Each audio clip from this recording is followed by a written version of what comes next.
Are the Phoenix Suns going to make a deal with the Knicks to shore up their lineup for next year? Going into the now finished NBA season, there were a few teams that you would have bet either would have been in the finals or could have won it. Key among them was the Phoenix Suns, who in the previous NBA season had made it to the finals for the first time in over 2 decades, all in the backs of Devin Booker and Chris Paul. But despite having the best record in the league, they lost in 7 games to the Dallas Mavericks. And now people are thinking, do they need even more to get back? Well, one trade would seem to point to that. Number 6, the state of the Knicks and Suns. Both the Phoenix Suns and New York Knicks find themselves in atypical predicaments at the moment early in the NBA offseason. Typically, when you select a player with the number 1 pick, you expect them to be an expensive part of your future. Yet, the Phoenix Suns are widely expected to move on from the 2018 first overall selection Deandre Ayton this summer. Typically, when a player is signed to the All-NBA third team, you expect to keep him around for more than another season. Yet the New York Knicks are widely expected to move on from Julius Randle this summer. So, rules always have exceptions. Ayton has proven to be a traditional center. He's a valuable player, but the Suns don't seem convinced that he's worth max money.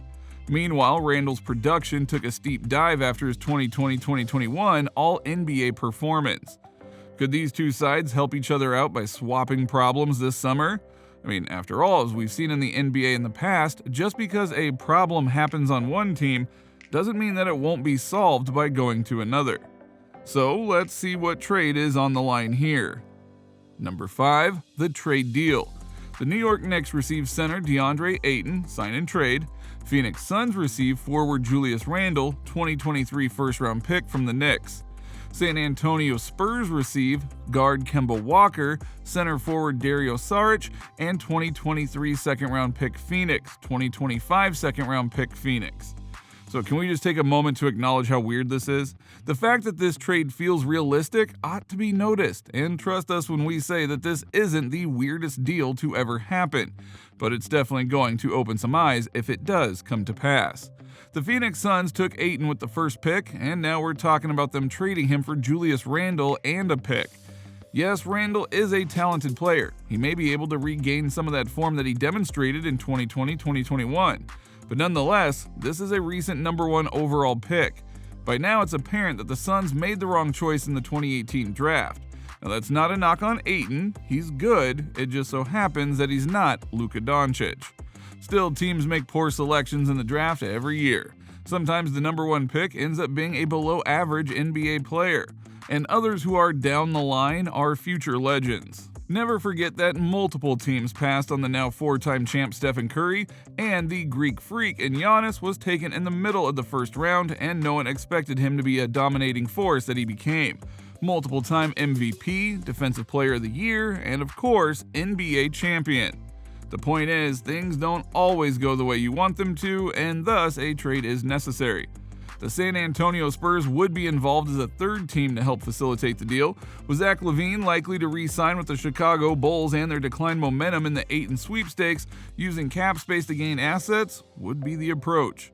This is not the case here. Ayton again is a quality NBA starter. Could the Suns really part with him for this return? Number 4, the Suns' position.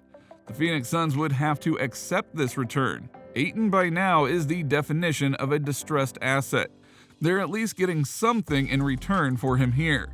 It's entirely possible that they're getting something great. If we judge Randle strictly by his 2021-2022 season, the Suns are getting fleeced here. On the other hand, if they get the 2020-2021 version of Randle, this could work out in their favor. After all, it would be fair to say that in 2020-2021, Randle was a more dynamic playmaker than Ayton's been in his career so far. So with Devin Booker and Chris Paul drawing defensive attention, he'll have every opportunity to get his career back on track. Meanwhile, the Suns get a first-round pick in exchange for Ayton here too. The Knicks will be working overtime to ensure that pick isn't in the lottery, but they can only control so much. Without Randle, it's hard to envision who will be the first option on this team in 2022-2023. So with that in mind, is this deal really worthwhile for the Knicks? Number 3, the Knicks position. This is a risky move for the New York Knicks. They're giving up their offensive option in return for a player who may never be suited for that role. It is still worth their time though. Ayton still has the potential to be a defensive anchor and an elite secondary offensive option to boot. If nothing else, he can be one of the best pick-and-roll finishers in the NBA.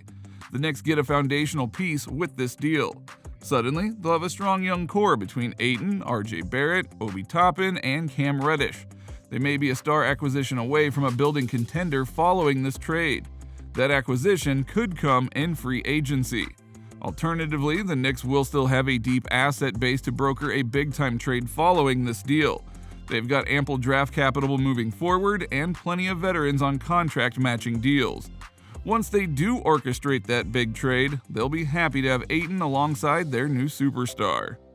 Number 2, the state of Chris Paul. When Chris Paul came to the Phoenix Suns, many felt that this would be an excellent fit for a big reason. They, the Suns, had raw talent, headlined by the superstar Devin Booker.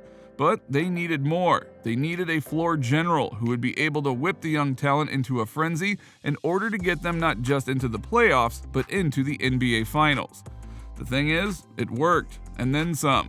The first year went literally to plan. They were the number 1 seed. They beat various teams to get to the finals, and they almost won it all before losing to Giannis and the Bucks. But even still, fans of the team had hope. Fast forward to the just completed season, and even with some injury woes, the Suns blitzed through the league, and everyone thought that they would come out on top. But they didn't. In fact, they didn't even make it to the Eastern Conference Finals this time around.